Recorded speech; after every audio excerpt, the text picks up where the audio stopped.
Assalamualaikum and greetings everyone. Today's topic is on surface integral of a vector field.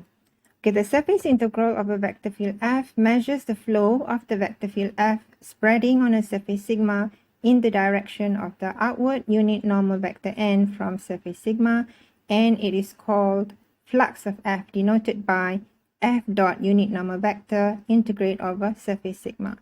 So flux of F here measures the flow of the vector field when it goes through the surface sigma. So we want to measure the flow of the vector field F spreading across the surface sigma. And it is equal to F dot unit normal vector integrate over surface sigma. Okay, now let's see how we can evaluate this. In the previous video, I've shown you that surface sigma here, when you write it as a function phi xyz, then the gradient of phi or del of phi is equal to the normal vector to the surface. So the gradient of phi or del of phi is equal to the normal vector.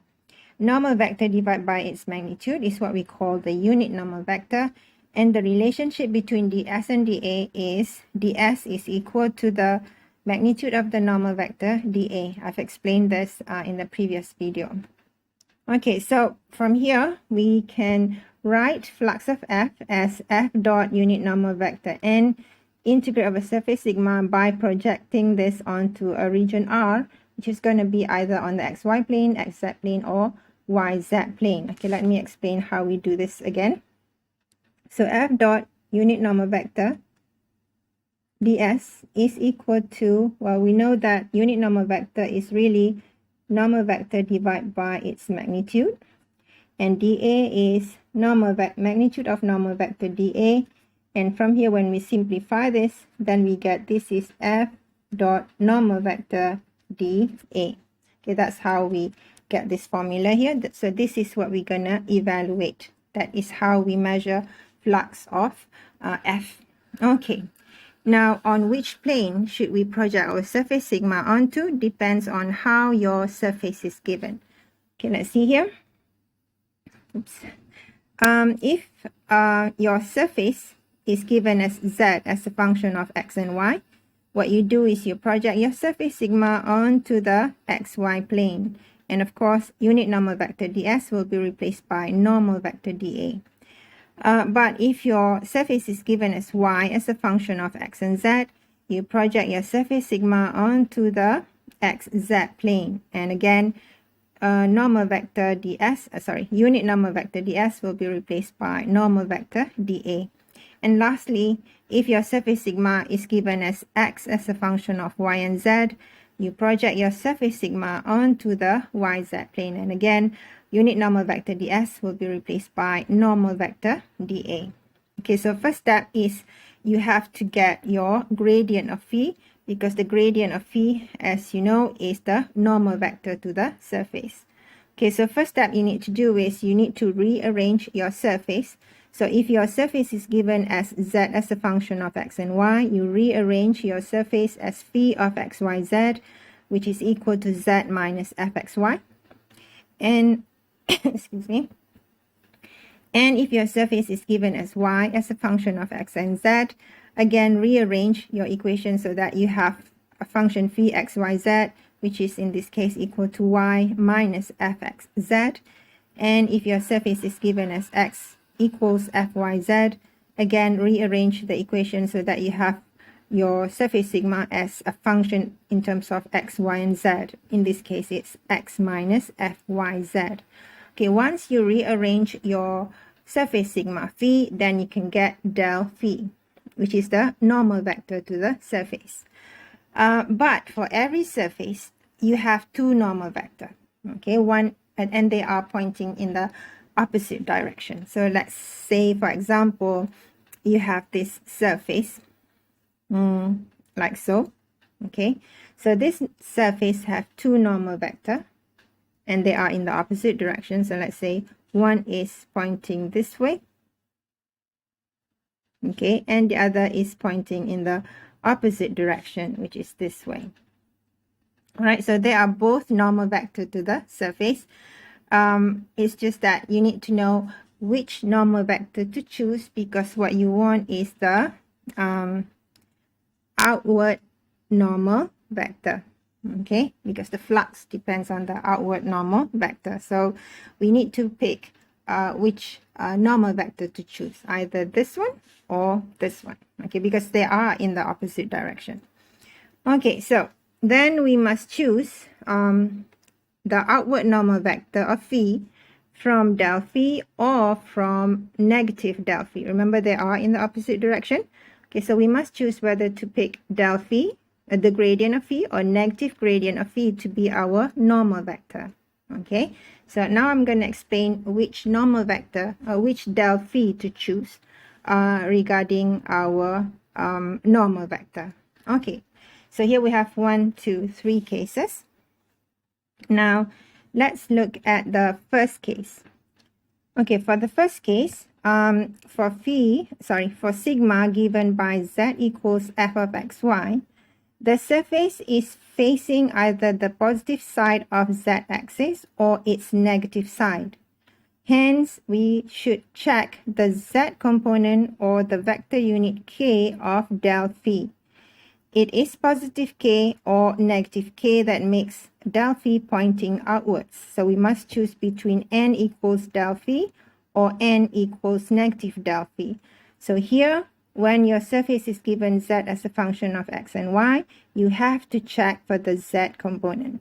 Okay, so the z component there will determine whether you want it to be negative z component or positive z component, because your surface is either facing the positive z-axis or the negative z-axis. Okay, let me explain furthermore.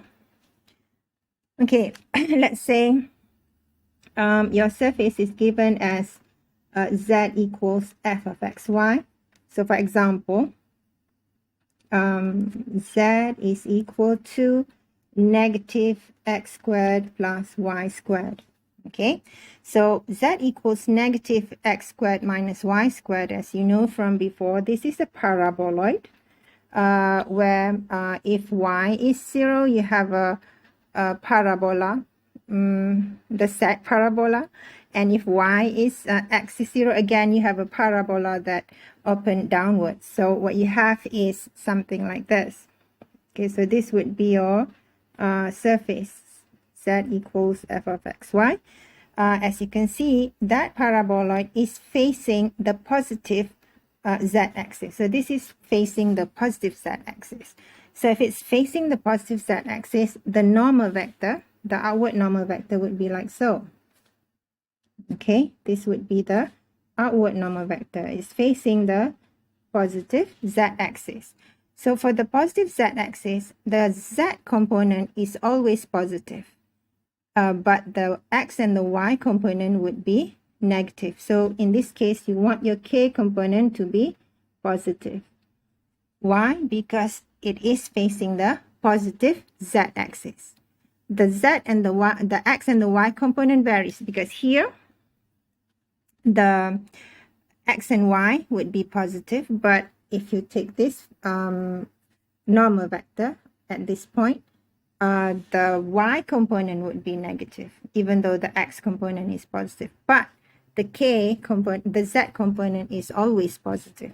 Okay, so first we're gonna rewrite this as our phi to be z plus x squared plus y squared equals 0.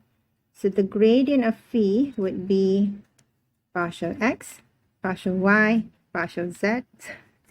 And this is going to be equal to 2x, 2y, and then 1. Okay. And what we want is, we want our k to be positive because it's facing the positive z-axis, and it is already positive.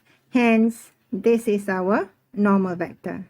So normal vector is equal to 2xi, 2yj plus 1k. All right. So this is one example. Now, let's say your surface is given as, so another example. Let's say your surface is given as this. Z equals x squared plus y squared. Again, this is a paraboloid. Okay, the bowl shape, like so. Okay, now, well, it can go up forever. Now you can see that the surface is facing the negative z-axis. It is facing the negative z-axis, which means that if you look at the normal vector to the surface, it would be pointing this way, okay, downwards, like so. Okay, so it's pointing downwards, which means that the z component, which is k, must always be negative. We want it to be negative because it is facing the negative z-axis. The x and the y components varies. In one side it is positive, but on some points it is negative. So the x and the y component varies between positive and negative, but the z component is always negative. So we check for the z component. Okay, so in this case, let me rearrange the equation again. So the surface, I'm gonna rearrange it because our normal vector is either del phi or negative del phi. So rearrange the equation, we would have something like this. Okay, and the gradient of phi is equal to differentiate phi with respect to x, we get this, negative 2y. Differentiate phi with respect to y, we get negative 2y. Differentiate phi with respect to x, we get 1. Okay, but our normal vector should consist of negative z component. We want k to be negative, but here k is positive. So our normal vector would be negative del phi. Okay, so our normal vector would be negative del phi, which is 2xi 2yj minus 1k. Right, so this is our normal vector. All right, so if your surface is given as z as a function of x and y, what you do is you sketch your surface and then you look at your surface whether it is facing the positive z-axis or negative z-axis. If it's pointing towards the positive z-axis, you want the k, the z component, to be positive. But if your surface is facing the negative z-axis, you want your z component to be negative. And then you check your del phi, whether your z component is already the same sign as you want.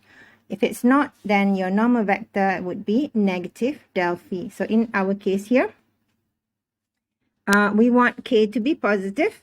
It is already positive, so your normal vector is del phi. In the second example, we want our k component, z component to be negative. When we check here, the z component is positive. We want it to be negative, so normal vector is negative del phi. Okay, so that is case number 1. All right, now let's look at case number 2. For case number 2 is when your surface is given as x as a function of y, z. So your surface is going to be either facing the positive side of x-axis or its negative side. So you have to check for the x component, all right, because it's either facing the positive x-axis or the negative side of the x-axis. So you check for the I component, the x component. So if your is it positive I or negative I, depending on your surface. So then you need to choose the correct del phi. So your normal vector is between del phi or negative del phi. You just have to refer to the surface. Okay, let me explain further for case number 2. Okay, so for case number 2, your surface is given as x as a function of y and z. Okay, so it's either facing, so your surface now would either be facing the negative x-axis or positive x-axis. Okay, for example, let's say you have a surface x is equal to y squared plus z squared. Okay, so if you have this is also a paraboloid, but it's going to be a paraboloid like so. Okay, it's a bowl shape as well. That's ugly. Hang on, let me erase that. So it's a bowl shape as well. but it's like so. Now you can see that it is facing the negative x-axis. Okay, so the normal vector would be pointing that way. Okay, so it's pointing, it is facing the negative x-axis, which means you want your x component to be negative because it's facing the negative x-axis. So you want your x component to be negative. Okay, back to our surface here. So now remember we have to rearrange. We have to rearrange the equation for the surface. So rearrange it. So it's going to be this one. Okay, rearrange it. So our phi now would be, you can do it either way you like. So let's say I'm going to rearrange it so that the equation now become x minus y squared minus z squared equals 0. And then find del phi, because it's going to be, your normal vector is either del phi or negative del phi. Okay, so differentiate phi with respect to x, you get a 1. Differentiate phi with respect to y, you get negative 2y. Differentiate phi with respect to z, you get negative 2z. Okay, now check your x component. This is your x component. It's equal to positive 1. But what we want is negative x component. So then your normal vector would be negative del phi, which in this case would be negative 1, 2y, 2z. Okay, so that would be the normal vector because you want your x component to be negative because the surface is facing the negative x-axis. All right, now let me give you another example.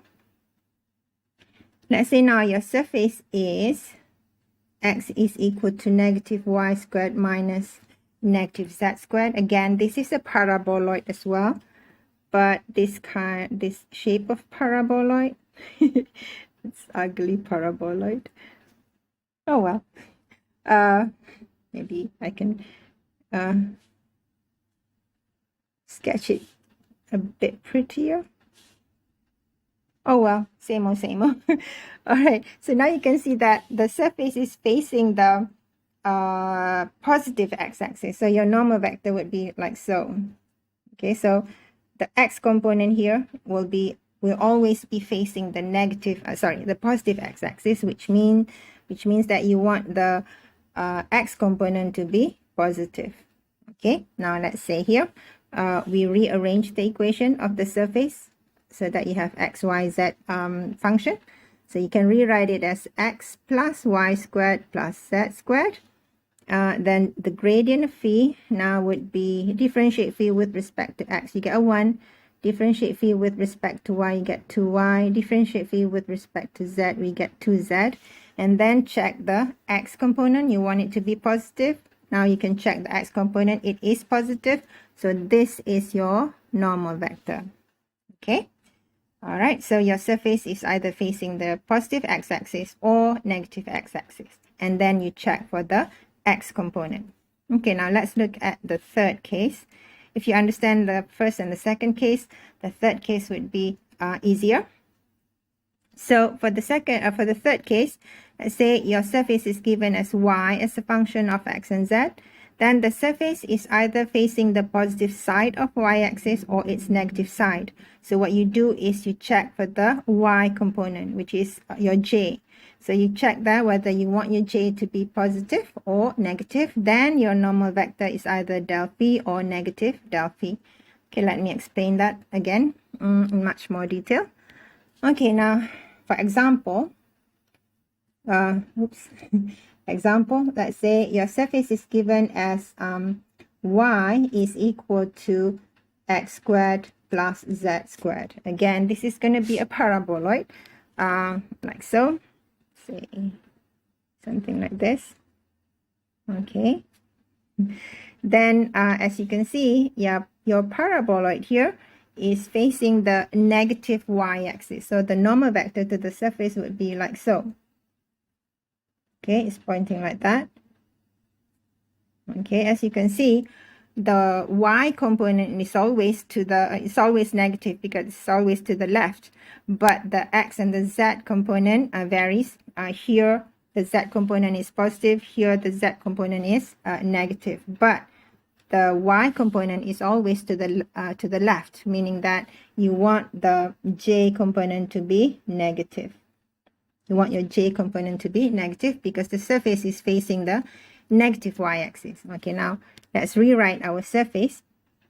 Rewriting the surface as a function of x, y, and z. So if we rewrite this, you get y minus x squared minus z squared equals 0. Then the gradient of phi, differentiate phi with respect to x, you get negative 2x. Differentiate with respect to y, we get a 1. Differentiate with respect to z, we get negative 2z. Okay, now check the y component. The y component here is positive 1. But remember, we want our y component to be negative, which means that the normal vector is equal to negative del phi, which is equal to 2xi minus 1 plus 2z k. So that is the normal vector. Because you want the y component to be negative because the surface is facing the negative y-axis. Okay, another example is, let's say your surface is y equals negative x squared minus z squared. Okay, now if you plot this, this is also a paraboloid,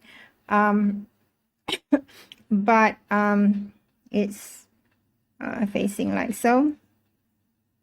Okay, it's also a paraboloid, a bowl shape, but it opens like so. Okay, now you can see that the surface is facing the positive y-axis. So the normal vector to the surface would be like so. Okay, it's always to the right, but then you can see that the x and the z component varies. It can be positive or negative, but the y component is always to the right, which is always positive, which means you want your j component to be positive.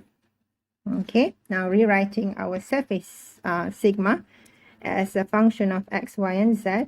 Now when you rewrite this, you get y plus x squared plus z squared. So the gradient of phi is equal to 2x. Differentiate phi with respect to y, you get a 1. Differentiate phi with respect to z, we get 2z.